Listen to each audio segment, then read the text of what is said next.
This is your daily real estate syndication show. I'm your host, Whitney Sewel. Well, today I want to go through something that, man, I've struggled with. It seems like my whole business career, it's just something I've hired people to help me with this, even internally, that's full-time. And I want to share a little bit of that with you today. And I want to hear from you also. Or if there's somebody that you know that you would like me to have on the show that we could talk about this thing, because it seems so basic, but it's not. It takes a ton of time and thought. And man, one word is my calendar. The calendar is just insane, right? I want to talk about this position at LifeBridge, how that's changed over a few years, and how, if you are newly getting into entrepreneurship or you're starting your own business, guess what? Your roles are going to change, no doubt about it. You better hope they do anyway. That means you are growing. It means your team is growing. It's good things. It means you can focus more on the business instead of in the business, right? We've all heard that, but it is a difficult transition, but it's a good one. It is worthwhile. So I want to go through a little bit of that today, but I remember a few years back, not too many years ago, when we started LifeBridge Capital and we started the podcast, I had a couple days a month where I would record 12 to 15 interviews in one day. And my team, so I built a team of virtual assistants who would help me to produce the podcast. So we did everything in-house.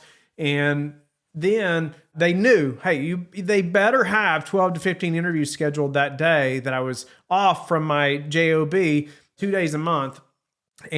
Or else we couldn't keep up, right? And they did that. And often, I would do 12 to 15 interviews and it's nonstop. There were no breaks. And literally my wife would pack me lunch to go to the basement to work. It was intense, to say the least. She would call it my marathon days. I would literally do that and still take investor calls and emails, all kinds of other things in addition to that also. So it was just madness. I wouldn't wish that on most people. But during the week, even getting home from the job, I'd have to go to the office and do more interviews or answer more investor calls and call them back, or emails, or working with a team, all kinds of things, right? Planning travel and going to conferences, and eventually started speaking at some conferences. And then, that's grown. And so things start happening, right? And it gets more and more busy. We start doing deals. I meet my business partner, Sam, and we took off. And so it's been a massive transition for me in the business, right? Where, I was doing everything, and then it's Sam and I doing everything,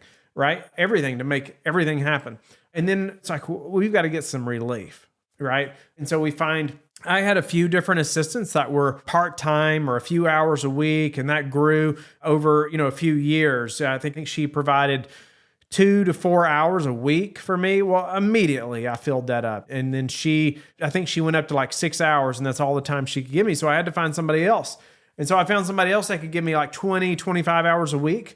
And she did an amazing job as well. Both of these ladies did fabulous. I would probably still be working with either of them, but that's all the time that they could commit to me, just with their work schedule or other clients that they had or whatnot. And then the next lady was almost full-time, who also did a great job. I was very pleased with her as well. But then I think she was more contract type, 1099 type. But as we have grown, it was obvious, hey, I need somebody full-time. I need somebody to help me. And this was one of the first things that they were to help me with, was my schedule. Especially as I left the job and went full-time, it's amazing how fast your calendar can fill up. It's like, if I do not have it blocked off, all of a sudden there's meetings everywhere. It is crazy. Even now, there's many days a week where I will be on Zoom.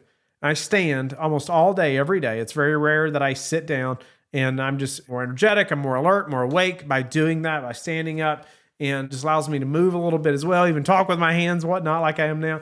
But it's not uncommon for me to be on Zoom, like, let's say from 8 a.m. to 4 p.m. straight, a few days a week. And so, but that could be, let's say there's a day of week where it's like one-on-one meetings with many of our team members, right? Sam and I, amongst many others. You have some coaching clients that I'll meet with as well. And then another day a week where it's interviews still, most of the day.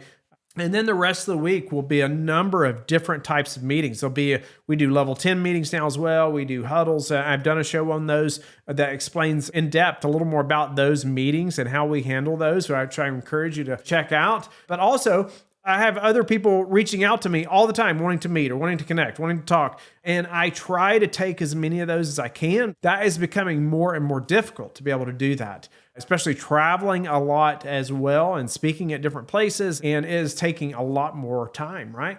But one thing that I know I do is time block, right? I have to set some like definite things that, hey, only time that I should have a scheduled appointment is between this hour and this hour. And I have to let the entire team, especially my assistant, know. But one thing I told my assistant up front when she started was, I need you to help me to monitor my family time. Like, make sure that, hey, or give her the authority to question me about being at home enough. Am I in the office too late every day? Because it's very easy for me to do. I can just get caught up in stuff and knocking stuff out, feeling so good about how productive I am in the office, and I'll be here, and all of a sudden it'll be 6 p.m. or later some nights, and especially early on, it was much later than that most every night. Now I don't have to do that most nights, every once in a while, but it's just not as necessary for me to be in the office that late every night. And so I gave her the authority. I said, hey, I want you to question me about it. If you notice that, hey, I'm still working at 8 p.m. Or especially numerous nights, why is that happening, right? What appointments am I having that are more important than having dinner with my family? And that's what I want you to ask yourself. What kind of appointments are keeping you from doing the most important things, right? Those things that we would say we're doing all of this for, right? Our family, our spouse, our kids, whatever. Oftentimes though, they're the ones that get the brunt end of the deal here, right? They see you a lot less because you're working so hard, quote, for them, right? Which is just not the case typically. You are doing it for them, but are you really, right? It's so easy. And I'm just like that, to get caught up in the office. Before I know it, hey, I've missed dinner again.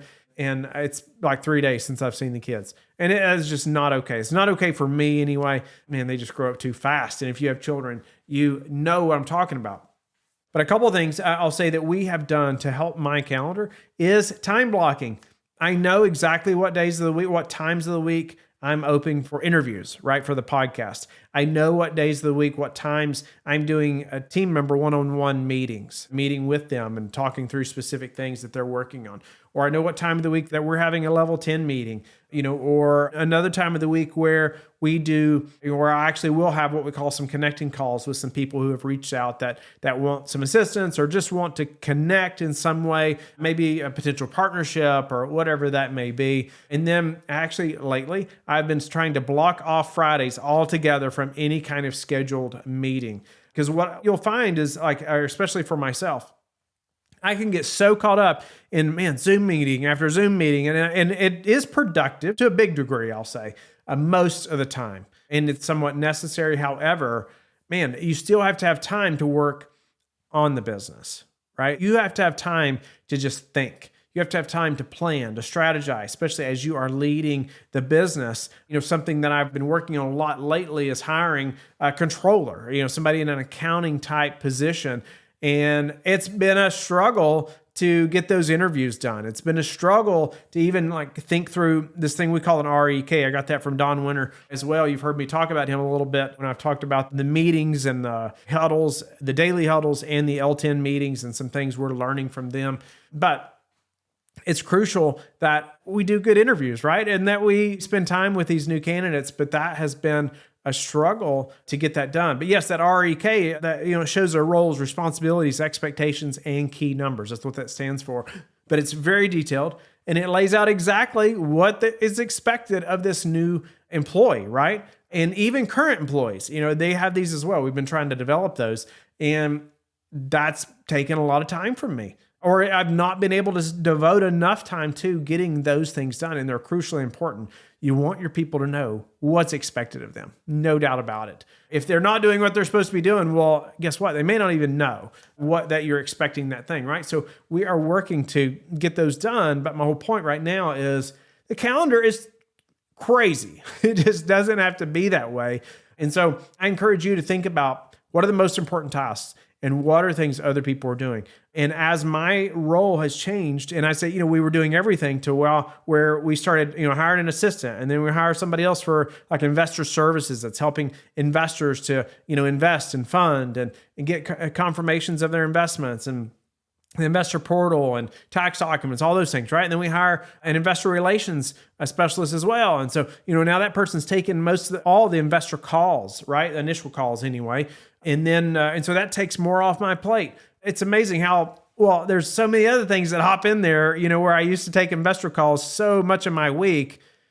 Now it's full of other things, right? We're hiring other people or have hired other people, and it's helped a lot. And it's just a natural transition, right? Where now I can focus more on, let's say, the culture, right? What kind of culture are we building at LifeBridge Capital? It's very important to me, very important to Sam and just our team, that it's a great culture, that we care about our people. We want them to know we care about them. We want them to know we care about their success as well. And so we are spending a lot of time and investing a lot of money in our internal operations and just ways that we communicate and learning how to operate as a team and function as a team. It's paid dividends forward, I think, for us being very focused on those things. But as it's happened, it's allowed me to focus more on culture. It's allowed me to focus more on the direction of the business. And, Sam and I both are able to talk more about the strategy behind our growth. How are we going to do that? What is that vision for where we want to be a year from now, and 3 years from now,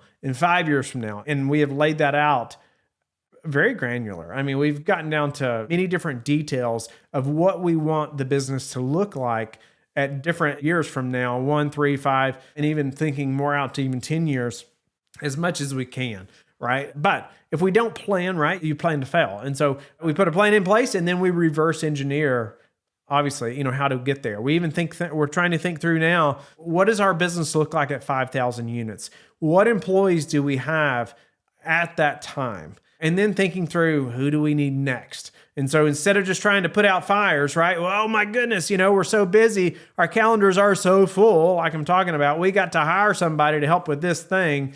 Who is that next person now? And let's be looking for that person ahead of that, right? And so that's our goal, is to get ahead of that hiring instead of having to hire when it's just madness, right? When it's just too late almost, and we're just doing everything trying to keep up. And so, but that's part of that planning. You have to take time out of the calendar, out of working in Zoom calls all day, honestly, for me anyway, and in meetings, to thinking, right? And I would argue to say that the thinking part of your time as a leader is some of the hardest time.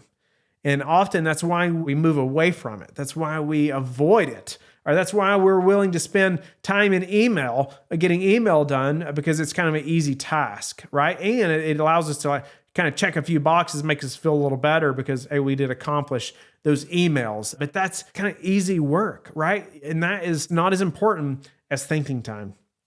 It's not as important as thinking about your business, your strategy, and globally. And so I just encourage you to think about these things and how are you spending your time? And just know, I want you to know, like it's going to change over time, right? As your team grows, hopefully you build a team around you that are experts in different parts of the business. I mean, and we have done this, and the Lord has been so kind to me and Sam and our team, but everybody on the team, they are better at what they do than I could have ever been at what they do. I mean, there is just no doubt about it. And that's where I want to be. I want to keep hiring A players who excel at what they do. And that's what we've had to do. And that's changed what I do as a leader in the business. And it's going to happen to you. So know that's going to happen, but look forward to it, because what a blessing it is when you can bring on people that are better than you ever thought about being at the things you're trying to get done. It just changes things drastically. And it has for me, it has for LifeBridge. And I look forward to the next hire and the next hire and the next hire, so we can continue to do that and improve and to scale, but scale thoughtfully and strategically and not with our pants on fire. So I hope you have enjoyed this segment. of just, scaling and growth and things that we're experiencing in LifeBridge Capital and things I'm learning as a leader in the business. But I would love to hear from you. I hope that you will reach out at info@lifebridgecapital.com. I would like to send you a free book that I've recently read if you will give us a rating and written review on Apple or iTunes and send us a screenshot at info@lifebridgecapital.com with your address. I want to send you a free book. And I would love to hear from you. If there's any ways that you would like for us to improve the show or that you know of, or even someone that you know would be a great guest, I'd love to hear from you. Have a blessed day. Thank you for being with us again today. I hope you have liked and subscribed to the show. Please tell your friends about the Real Estate Syndication Show. And I hope that you are learning and growing. Don't forget to go to lifebridgecapital.com where you can start investing today.